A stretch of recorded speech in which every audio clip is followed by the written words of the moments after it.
भगवान शिव कहते हैं कि भाग्य का लिखा कभी नहीं मिटता है। मित्रों, माता पार्वती ने एक बार भगवान शिव से मनुष्य के भाग्य को लेकर एक प्रश्न किया और कहा, हे प्रभु, मैं जानना चाहती हूँ कि क्या मनुष्य का भाग्य पहले से ही तय किया जाता है। दोस्तों, वीडियो शुरू करने से पहले मैं आपको बता दूं कि इसे देखने से ज्यादा सुनने में समझ आएगा, तो वीडियो को अंत तक जरूर सुने और कमेंट में हर हर महादेव जरूर लिखें। चलिए कथा में आगे बढ़ते हैं। तब मुस्कुराते हुए भगवान शिव बोले, हे देवी पार्वती, आपके प्रश्न का उत्तर देने से पूर्व मैं आपको एक कथा सुनाता हूं। आप इसे ध्यान से सुने। दोस्तों, भगवान शिव ही संसार के आदि और अनंत है। शिव के बिना मृत्यु भी अधूरी है, क्योंकि प्राणी के जीवन का अंतिम सत्य है मृत्यु, और मृत्यु के देवता है स्वयं भगवान शिव। दोस्तों, आप सभी से हमारा विनम्र निवेदन है कि आप इस कथा को ध्यानपूर्वक सुने, ताकि आपको जीवन के कुछ महत्वपूर्ण पहलू समझ में आ सके। भगवान शिव कहते हैं, हे देवी पार्वती, काल से कोई भी नहीं जीत पाया है। हर प्राणी को काल मेरी ही आज्ञा से ग्रस लेता है। मनुष्य के जीवन में समय, परिस्थिति और स्थान, इन तीनों की बड़ी भूमिका होती है। कई बार जो कुछ भी घटित होना होता है, उसी अनुरूप परिस्थितियां बनती जाती है, और जो होना होता है वो बस हो ही जाता है। हे देवी, एक समय की बात है। पृथ्वीलोक पर भागीरथ नाम के एक विख्यात राजा राज्य करते थे। वे बड़े ही धर्मात्मा, न्यायप्रिय, पराक्रमी, विद्वान, कुशल और प्रजा का पालन करने में दक्ष थे। राजा भागीरथ अपनी प्रजा को अपने पुत्रों की भांति प्रेम करते थे। प्रत्येक रात्रि वे वेश बदलकर नगर में भ्रमण करते थे, ताकि वे अपनी प्रजा की कुशलता और उनके दुखों को जान सके। एक दिन की बात है, राजा अपनी उसी रात्रिकालीन दिनचर्या के अनुसार वेश बदलकर नगर भ्रमण के लिए निकले। भ्रमण करते करते अमृत बेला का समय हो गया था। अब हल्का हल्का सवेरा होने लगा था। रात भर भ्रमण करने के कारण वे अब नगर की परिक्रमा वाले मार्ग से होकर निकल रहे थे। उसी मार्ग के दूसरी ओर एक घना जंगल आरंभ होता था। तभी उन्होंने देखा कि एक नौजवान लकड़हारा कंधे पर कुल्हाड़ी लिए जंगल में प्रवेश कर रहा है। वो एक ऊंचे वृक्ष पर चढ़कर लकड़ी काटने लगा। अचानक कहीं से एक भयानक रीछ यानी भालू दौड़ता हुआ वहां आ पहुंचा। ये देखकर राजा एक पेड़ के पीछे चुपचाप छिप गए। लेकिन राजा ने देखा कि वो रीछ भी उसी वृक्ष पर चढ़ने लगा, जिस पर वो नौजवान लकड़हारा लकड़ी काटने के लिए चढ़ा था। उस रीछ को पेड़ पर इतनी तेजी से चढ़ते हुए देखकर राजा आश्चर्यचकित रह गए। उन्होंने सोचा, ये कैसे संभव है? इतना भारी भरकम प्राणी वृक्ष पर कैसे चढ़ सकता है? क्योंकि सामान्य रीछ कभी वृक्ष पर नहीं चढ़ता, लेकिन ये तो किसी अद्भुत शक्ति से चढ़ रहा था। उधर जब उस नौजवान लकड़हारे ने रीछ को अपनी ओर तेजी से आता देखा, तो डर के मारे उसके हाथ पांव फूल गए। भय से कांपते हुए उसके हाथ से वृक्ष की टहनी छूट गई और वो धड़ाम से जमीन पर गिर पड़ा। जैसे ही वो गिरा, उसी क्षण उसके प्राण पखेरु उड़ गए। अब जब वो भयानक रीछ पेड़ से नीचे उतरा, तो अचानक वो देखते ही देखते एक सुंदर स्त्री का रूप धारण कर गया और पास ही स्थित एक कुएं के पास जाकर बैठ गया, मानो वो किसी का इंतजार कर रही हो। दोस्तों, राजा भागीरथ ये सब देखकर भीतर तक हिल गए थे। उन्हें अपनी आंखों पर विश्वास नहीं हो रहा था। उनकी सारी थकान, सारा आलस्य और नींद एक क्षण में उड़ गई, क्योंकि उन्होंने अपनी आंखों से देखा था कि कैसे वो भयानक प्राणी एक स्त्री में बदल गया। अब उनका मस्तिष्क अनेक प्रश्नों से घिर चुका था। राजा ने ठान लिया कि मैं इसका पीछा करूंगा और जानूंगा कि ये रहस्य क्या है। वे दूर खड़े होकर उस स्त्री पर दृष्टि टिकाए देख रहे थे कि अब वो क्या करती है। थोड़ी ही देर बाद राजा के 2 सिपाही जो रात्रि गश्त पर थे वहां से गुजर रहे थे। संजोग की बात ये थी कि वे दोनों सगे भाई थे। जब छोटे भाई की दृष्टि उस कुएं के पास बैठी स्त्री पर पड़ी, तो उसे देखते ही वो उसके रूप पर मोहित हो गया। और वो बोला, भैया, वो जो सुंदर कन्या वहां बैठी है ना, उसे देखते ही मेरे हृदय में प्रेम जाग उठा है। मेरा मन कहता है कि वही मेरी योग्य वधू है। मैं उसी से विवाह करना चाहता हूं। बड़े भाई ने जब उसकी बात सुनी तो उसने भी कन्या की ओर देखा और वो भी उसी क्षण उसके सौंदर्य पर मोहित हो गया। और बड़ा भाई भी बोला, अरे छोटे, बड़े भाई के होते हुए तू कैसे विवाह कर सकता है? मैं तुझसे बड़ा हूं और मुझे भी उससे प्रेम हो गया है, इसलिए विवाह तो मैं ही करूंगा। तब छोटा भाई बोला, भैया, लेकिन पहले मैंने उसे देखा है, इसलिए विवाह का अधिकार मेरा है। अब दोनों भाई आपस में विवाद करने लगे। तभी बड़े भाई ने समझदारी दिखाते हुए कहा, हम व्यर्थ ही झगड़ रहे हैं, क्यों ना हम इस कन्या से ही पूछ ले कि वो हम दोनों में से किसे पसंद करती है। वो जिससे विवाह करना चाहे, हम दोनों उसे स्वीकार कर लेंगे। ये निर्णय लेकर दोनों भाई उस सुंदर कन्या के पास पहुंचे। बड़े भाई ने पूछा, हे सुंदरी, आप कौन हैं और यहाँ क्या कर रही है? तब उनके पूछने पर वो स्त्री मधुर स्वर में बोली, मेरा नाम रूपा है, मैं पास ही के गांव में रहती हूँ। मैं अपने पति की तलाश में इस जंगल में भटक रही हूँ। फिर छोटा भाई बोला, क्या हुआ? हमें बताओ, तुम्हारा पति कहाँ है? हम दोनों मिलकर उसकी खोज में तुम्हारी मदद करेंगे। तब रूपा ने हल्की सी मुस्कान के साथ शर्माते हुए कहा, अरे नहीं, अभी तो मैं कुंवारी हूं। मैं एक योग्य वर की तलाश में निकली हूं और इस संसार में मेरा कोई नहीं, एक मां थी, वो भी कुछ दिनों पहले चल बसी। इस पर छोटा भाई उत्साहित होकर बोला, वाह, कितना सुंदर संयोग है। हम दोनों भाई भी अविवाहित हैं। यदि तुम चाहो तो हम दोनों में से किसी एक से विवाह कर सकती हो। तब मुस्कुराते हुए उस लड़की ने कहा, मुझे तो आप दोनों ही पसंद हैं। आप ही तय कर लो कि मैं किसके साथ विवाह करूं। तब बड़े भाई ने कहा, हम दोनों भी इसी उलझन के साथ तुम्हारे पास आए हैं, अब क्या करें? तब लड़की बोली, तो ठीक है, इसका निर्णय मैं ही कर देती हूं। मैं तुम दोनों में से एक से विवाह करूंगी, लेकिन मेरी एक शर्त है। दोनों भाई एक साथ बोले, बोलो, हमें क्या करना है? तब वो कुंवारी लड़की बोली, तुम दोनों में से जो भी अधिक बहादुर और शक्तिशाली होगा, मैं उसी से विवाह करूंगी। दोस्तों, इतना सुनते ही दोनों भाई स्वयं को एक दूसरे से श्रेष्ठ और बलवान सिद्ध करने की इच्छा से आपस में युद्ध करने लगे। लड़ते लड़ते उन्होंने अपनी तलवारें निकाल ली और फिर छोटे भाई ने बड़े भाई के पेट में तलवार घुसेड़ दी और वही बड़े भाई ने भी पलटवार करते हुए छोटे भाई का गला काट दिया। इस प्रकार तड़प तड़प कर दोनों भाइयों ने अपने ही हाथों से प्राण गंवा दिए। तभी वो लड़की जोर से हंसने लगी और वहां से उठकर घने जंगल की ओर चल दी। वहीं दूसरी ओर राजा को एक और गहरा सदमा लगा। उन्होंने सोचा, इस स्त्री ने क्या कर दिया? ये तो कोई छलावा थी। अब ये आगे क्या करेगी? मुझे देखना चाहिए। ऐसा सोचकर राजा भी कुछ दूरी बनाकर गुप्त रूप से उसके पीछे चल दिए। मित्रों, अब सूर्य भगवान पूरी तरह उदय हो चुके थे, किंतु राजा भगीरथ एक रीछ के वृक्ष पर चढ़ने और फिर एक सुंदर कन्या के रूप में बदल जाने की विचित्र घटना को अपनी आंखों से देखकर भीतर तक हिल चुके थे। अब उन्हें न भूख का ध्यान था, न प्यास का, न ही राजपाट का। उन्हें तो केवल उस रहस्यमयी लड़की के विषय में जानने की तीव्र जिज्ञासा थी।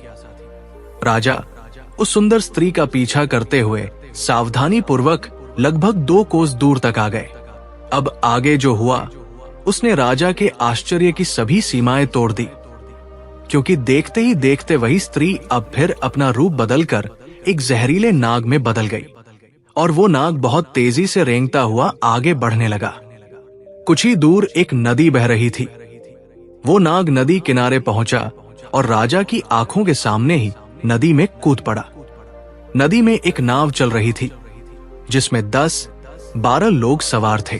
वो नाग उसी नाव की ओर बढ़ा। राजा भगीरथ किनारे खड़े होकर ये सब देख रहे थे।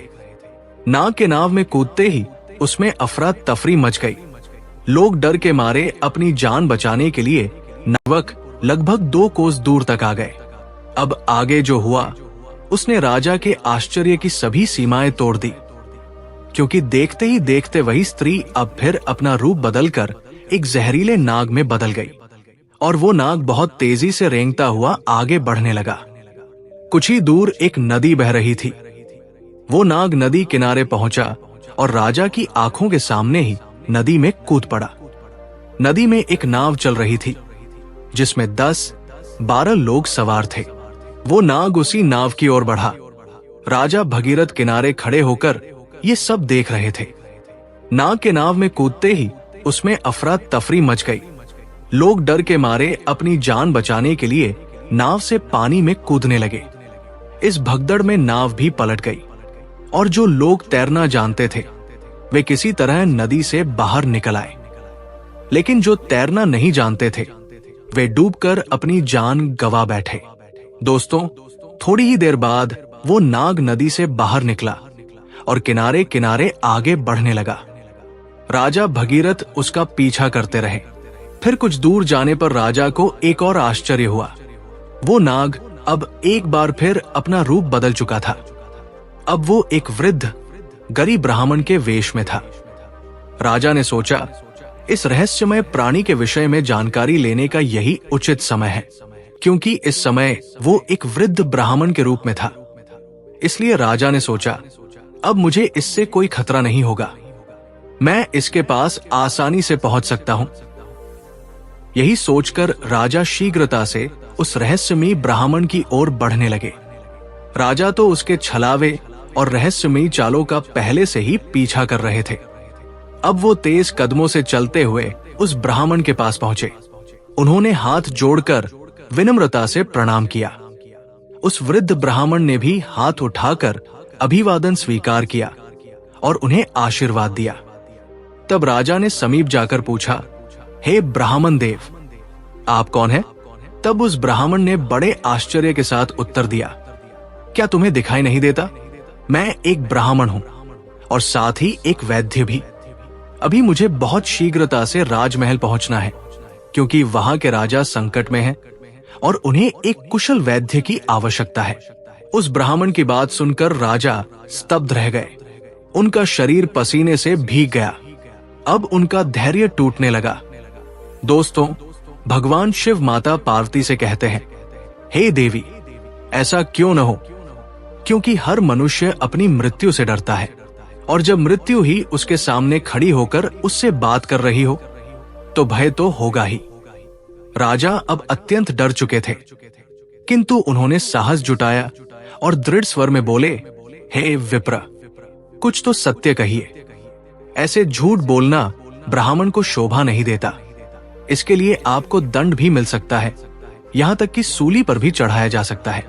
और हाँ, मैं आपको बताना चाहता हूं कि यहाँ के राजा मेरे मित्र हैं और वे पूर्णतः स्वस्थ हैं।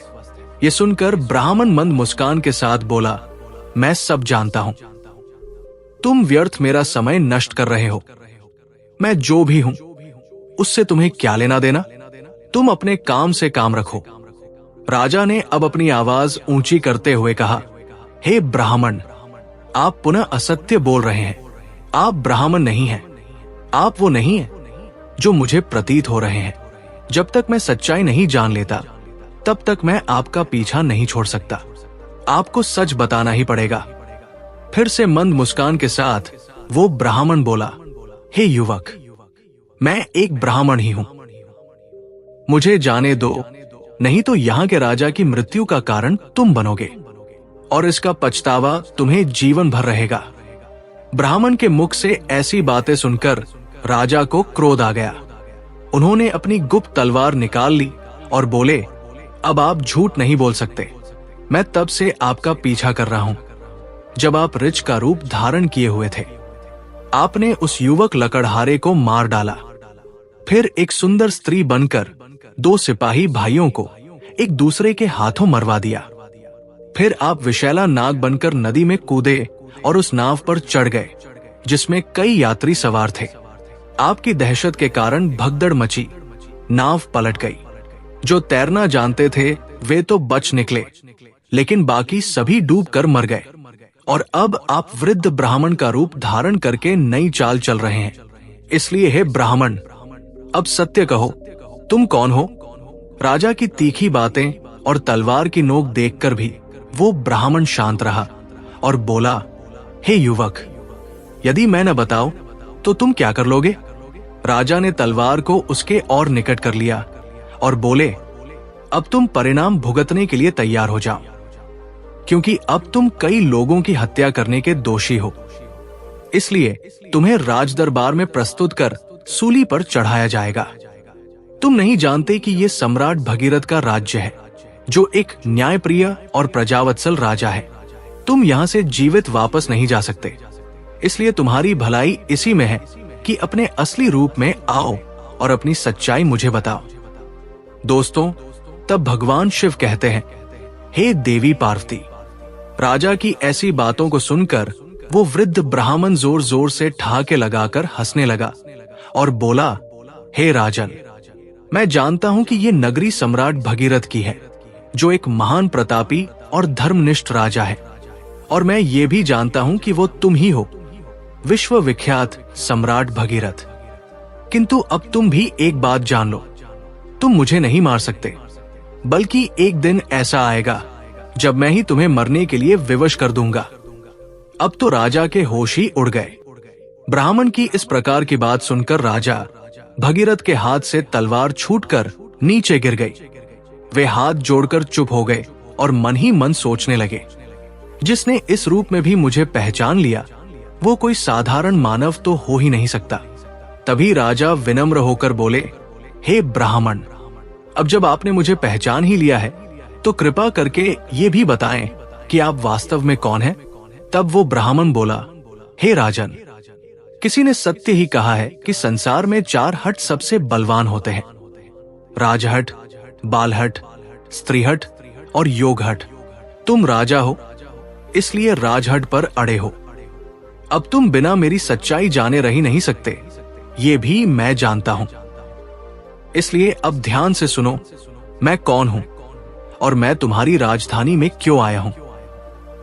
तब उस वृद्ध ब्राह्मण ने बताना आरंभ किया और कहा, हे राजन, अब तुम्हें मैं अपनी पहचान बताता हूं।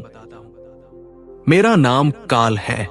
तुम जानते हो कि संसार में जितने भी प्राणी जन्म लेते हैं, उनकी मृत्यु निश्चित होती है।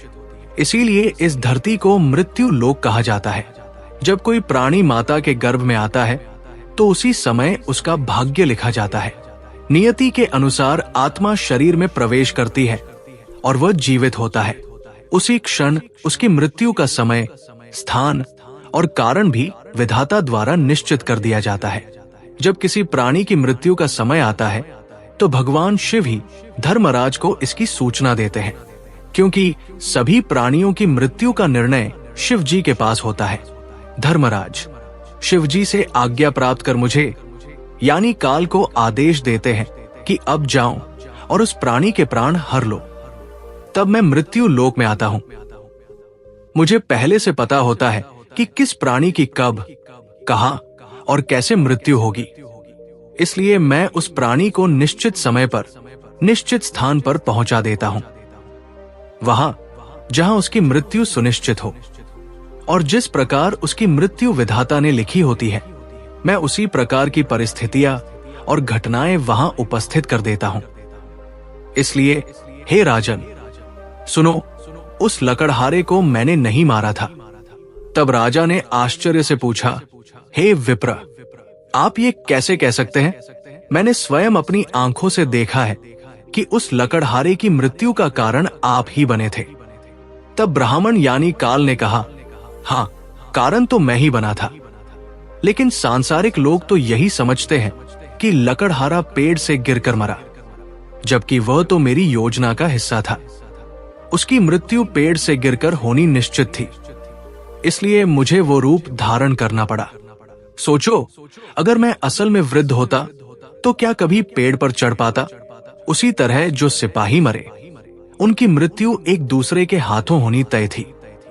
इसलिए मुझे एक सुंदर स्त्री बनना पड़ा। फिर जो लोग नाव में डूबकर मरे, उनकी मृत्यु जल में डूबने से होनी निश्चित थी। इसलिए मैंने एक भयानक नाग का रूप धारण किया, जिससे वे सभी अपनी मृत्यु तक पहुंचे। नहीं मारा था। तब राजा ने आश्चर्य से पूछा, हे विप्र, आप ये कैसे कह सकते हैं? मैंने स्वयं अपनी आंखों से देखा है कि उस लकड़हारे की मृत्यु का कारण आप ही बने थे। तब ब्राह्मण यानी काल ने कहा, हाँ, कारण तो मैं ही बना था, लेकिन सांसारिक लोग तो यही समझते हैं कि लकड़हारा पेड़ से गिरकर मरा, जबकि वह तो मेरी योजना का हिस्सा था। उसकी मृत्यु पेड़ से गिरकर होनी निश्चित थी, इसलिए मुझे वो रूप धारण करना पड़ा। सोचो, अगर मैं असल में वृद्ध होता तो क्या कभी पेड़ पर चढ़ पाता? उसी तरह जो सिपाही मरे, उनकी मृत्यु एक दूसरे के हाथों होनी तय थी, इसलिए मुझे एक सुंदर स्त्री बनना पड़ा। फिर जो लोग नाव में डूबकर मरे, उनकी मृत्यु जल में डूबने से होनी निश्चित थी, इसलिए मैंने एक भयानक नाग का रूप धारण किया, जिससे वे सभी अपनी मृत्यु तक पहुंचे। हे राजन, अब आप समझ ही गए होंगे कि मैं कौन हूं और आपकी नगरी में क्यों आया हूं। समय, स्थान और परिस्थिति, ये तीनों ही एक प्राणी की मृत्यु में मुख्य भूमिका निभाते हैं। राजा गंभीर हो गए और बोले, हे विप्र, आपने मुझे जो ज्ञान दिया उसके लिए मैं आपका आभार व्यक्त करता हूं, लेकिन मेरे मन में एक और प्रश्न है। आपने थोड़ी देर पहले कहा था कि इस नगर के राजा की मृत्यु होने वाली है, किंतु मैं तो आपके सामने जीवित खड़ा हूं। तब काल मंद स्वर में बोले, हे राजन, मृत्यु तो हो चुकी है। वो मृत्यु तुम्हारे छोटे भाई चित्रांगद की थी, जो तुम्हारी अनुपस्थिति में राजगद्दी पर बैठा था। शत्रु राज्य के एक गुप्तचर ने उस पर बाण चला दिया, और क्योंकि तुम्हारे राज्य के नियमों के अनुसार तुम्हारी अनुपस्थिति में वही राजा माना जाता है जो गद्दी पर बैठा हो, इसीलिए मृत्यु राजा की ही मानी गई और तुम यहां मेरे साथ व्यर्थ की उलझनों में पड़े रहे। भगवान शिव कहते हैं, हे देवी पार्वती, जब राजा भगीरथ को यह ज्ञात हुआ तो वे बहुत दुखी हुए और सोचने लगे, मैंने ये क्या कर दिया। तब ब्राह्मण रूपी काल ने कहा, हे राजन, ये सब तो पूर्व निर्धारित था। तुम तो केवल इस नाटक के एक पात्र हो।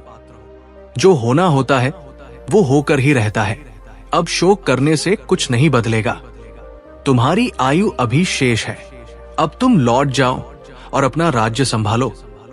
तब राजा बोले, हे यमदूत, मुझे क्षमा करें, मैं आपको पहचान नहीं सका, लेकिन अब मैं एक अंतिम प्रश्न पूछना चाहता हूं।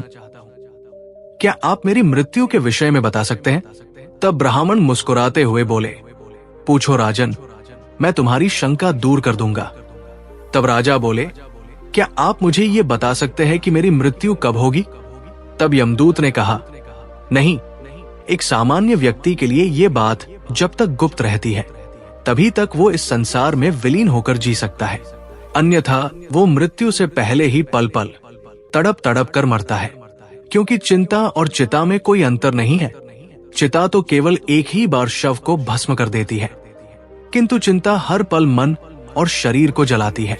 दोस्तों, लेकिन राजा के घोर हठ के कारण ब्राह्मण ने कहा, हे राजन, जिस प्रकार से तुमने मेरे साथ रहकर दूसरों की और अपने छोटे भाई की मृत्यु के विषय में सुनकर भी धैर्य नहीं छोड़ा, उससे मुझे प्रतीत होता है कि तुम एक ज्ञानी और धैर्यवान पुरुष हो।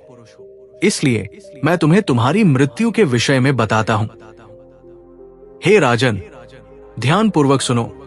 तुम्हारी मृत्यु आज से ठीक 1 वर्ष बाद सूली पर चढ़ाने से होगी, और विशेषतः ये मृत्यु इसी नगरी के भीतर तुम्हारे अपने राजमहल में ही घटित होगी। तुम इस मृत्यु को प्रसन्नता पूर्वक स्वीकार करना।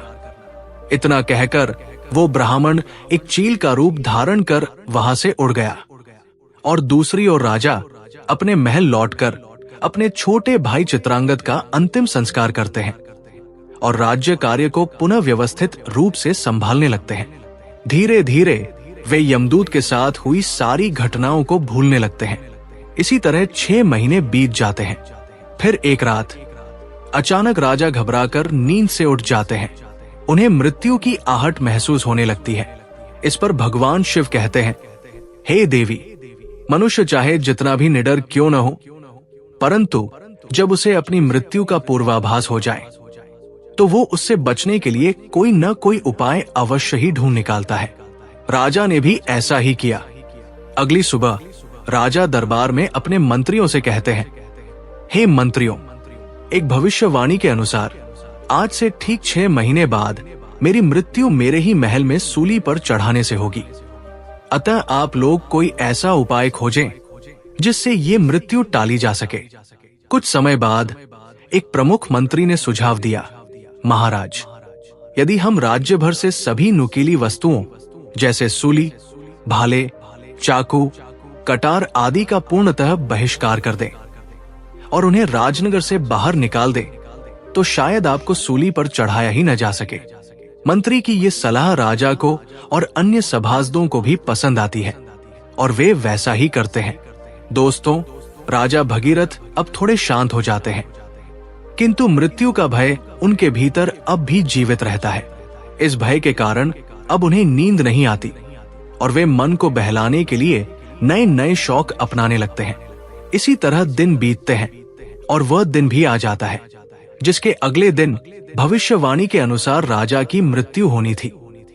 अब राजा और भी अधिक व्याकुल हो जाते हैं। उन्हें समझ नहीं आता कि क्या करें। वे सोचते हैं, क्यों न आज की रात राजमहल से बाहर ही रहा जाए। हो सकता है यदि मैं महल में न रहूं तो भविष्यवाणी झूठी साबित हो जाए। ये सोचकर वे मध्यरात्रि में एक गरीब भिखारी का वेश धारण कर चुपचाप महल से निकल पड़ते हैं और नगर की गलियों में घूमने लगते हैं। अब कई दिनों की नींद न लेने के कारण वे थक जाते हैं। तभी वे एक घर में चुपचाप घुस जाते हैं। वो घर एक दर्जी का था जो राजा और रानी के विशेष वस्त्र सिलने का कार्य करता था।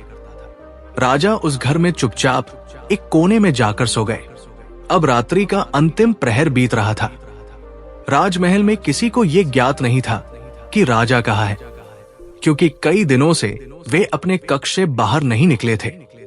सब यही समझ रहे थे कि महाराज अभी भी अपने कक्ष में ही विश्राम कर रहे हैं। उधर उस दर्जी के घर में कुछ चोर आते हैं और राजा रानी के लिए सिल रहे बहुमूल्य राजसी वस्त्र चुराकर भाग जाते हैं। जब अगली सुबह दर्जी को यह घटना पता चलती है तो वो घर के कोने में सो रहे उस व्यक्ति को, जो कि राजा थे किंतु भिखारी के वेश में थे, चोर समझ बैठता है। बिना पहचाने वो राजा को बांधकर सीधे राज दरबार में ले जाता है। अब राजमहल में राजा भगीरथ का पुत्र, जो अब युवावस्था में है, पिता की अनुपस्थिति में राज्य गद्दी पर बैठा था। उसने बिना जांच पड़ताल किए उस भिखारी को चोर मानकर सिपाहियों को आदेश दिया कि इसे सूली पर चढ़ा दो। ये सुनकर राजा चौंक कर उठ बैठते हैं। चारों ओर का वातावरण देखकर उन्हें समझ आ जाता है कि वे स्वयं ही अपने पुत्र के द्वारा दिए गए मृत्यु के आदेश में फंस चुके हैं। ये वो दिन था जिसकी भविष्यवाणी 1 वर्ष पहले ब्राह्मण ने की थी। राजा ने तुरंत दरबार में अपने मंत्रियों को सारा वृत्तांत बताया और कहा, हे मंत्रीगण, हम एक धर्म संकट में हैं। न तो मैं अपने पुत्र के आदेश का अपमान करना चाहता हूं और न ही मृत्यु का वरण करना चाहता हूं। अब आप ही कोई उपाय बताइए। तब महामंत्री ने उस दर्जी को बुलाया और सभा को संबोधित करते हुए कहा, राजन, आपके आदेश की मर्यादा बनी रहे और महाराज के प्राण भी सुरक्षित रहें। इसके लिए हम इन्हें सूली के स्थान पर एक सुई की नोक पर बैठा देते हैं। इससे आदेश की पूर्ति भी होगी और किसी की मृत्यु भी नहीं होगी। ये बात सभी को उचित लगी। समय के अनुसार राजा को सुई की नोक पर बैठाया गया, परंतु होनी को कुछ और ही मंजूर था। जैसे ही राजा सुई की नोक पर बैठे, वो सुई उनकी पीठ में चुभ गई। रक्त बहने लगा और वैद्य बुलाए गए, पर तब तक बहुत देर हो चुकी थी। धीरे धीरे राजा का शरीर शिथिल हो गया और वे वही तड़पते हुए अपने प्राण त्याग देते हैं। दोस्तों, भगवान शिव माता पार्वती से कहते हैं, हे देवी, मनुष्य अपने भाग्य को चाहे जितना भी बदलना चाहे, परंतु जो होना निश्चित है वो होकर ही रहता है। यही कारण है कि परमेश्वर ने मनुष्य को भविष्य जानने की शक्ति नहीं दी, ताकि वो वर्तमान को जी सके। अतः प्रत्येक प्राणी को अपने कर्मों के पथ पर चलना चाहिए, धर्म का पालन करना चाहिए और हर क्षण को भगवान के नाम में समर्पित करते हुए जीना चाहिए। यही चुपचाप महल से निकल पड़ते हैं और नगर की गलियों में घूमने लगते हैं। अब कई दिनों की नींद न लेने के कारण वे थक जाते हैं। तभी वे एक घर में चुपचाप घुस जाते हैं। वो घर एक दर्जी का था, जो राजा और रानी के विशेष वस्त्र सिलने का कार्य करता था। राजा उस घर में चुपचाप एक कोने में जाकर सो गए। अब रात्रि का अंतिम प्रहर बीत रहा था। राजमहल में किसी को यह ज्ञात नहीं था कि राजा कहाँ है, क्योंकि कई दिनों से वे अपने कक्ष से बाहर नहीं निकले थे। सब यही समझ रहे थे कि महाराज अभी भी अपने कक्ष में ही विश्राम कर रहे हैं। उधर उस दर्जी के घर में कुछ चोर आते हैं और राजा रानी के लिए सिल रहे बहुमूल्य राजसी वस्त्र चुराकर भाग जाते हैं। जब अगली सुबह दर्जी को यह घटना पता चलती है, तो वो घर के कोने में सो रहे उस व्यक्ति को, जो कि राजा थे किंतु भिखारी के वेश में थे, चोर समझ बैठता है। बिना पहचाने वो राजा को बांधकर सीधे राज दरबार में ले जाता है। अब राजमहल में राजा भगीरथ का पुत्र, जो अब युवावस्था में है, पिता की अनुपस्थिति में राज्य गद्दी पर बैठा था। उसने बिना जांच पड़ताल किए उस भिखारी को चोर मानकर सिपाहियों को आदेश दिया कि इसे सूली पर चढ़ा दो। ये सुनकर राजा चौंक कर उठ बैठते हैं। चारों ओर का वातावरण देखकर उन्हें समझ आ जाता है कि वे स्वयं ही अपने पुत्र के द्वारा दिए गए मृत्यु के आदेश में फंस चुके हैं। ये वो दिन था जिसकी भविष्यवाणी 1 वर्ष पहले ब्राह्मण ने की थी। राजा ने तुरंत दरबार में अपने मंत्रियों को सारा वृत्तांत बताया और कहा, हे मंत्रीगण, हम एक धर्म संकट में हैं। न तो मैं अपने पुत्र के आदेश का अपमान करना चाहता हूं और न ही मृत्यु का वरण करना चाहता हूं। अब आप ही कोई उपाय बताइए। तब महामंत्री ने उस दर्जी को बुलाया और सभा को संबोधित करते हुए कहा, राजन, आपके आदेश की मर्यादा बनी रहे और महाराज के प्राण भी सुरक्षित रहें।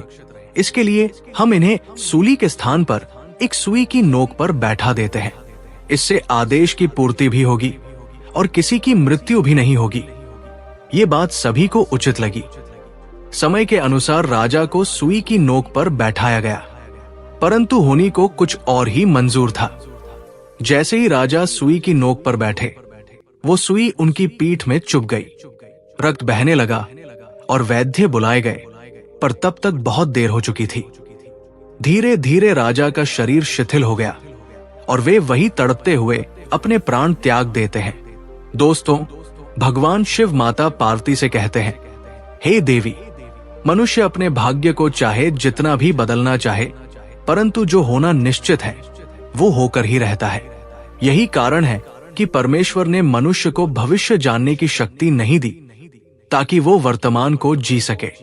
अतः प्रत्येक प्राणी को अपने कर्मों के पथ पर चलना चाहिए, धर्म का पालन करना चाहिए और हर क्षण को भगवान के नाम में समर्पित करते हुए जीना चाहिए। यही सच्चा जीवन है।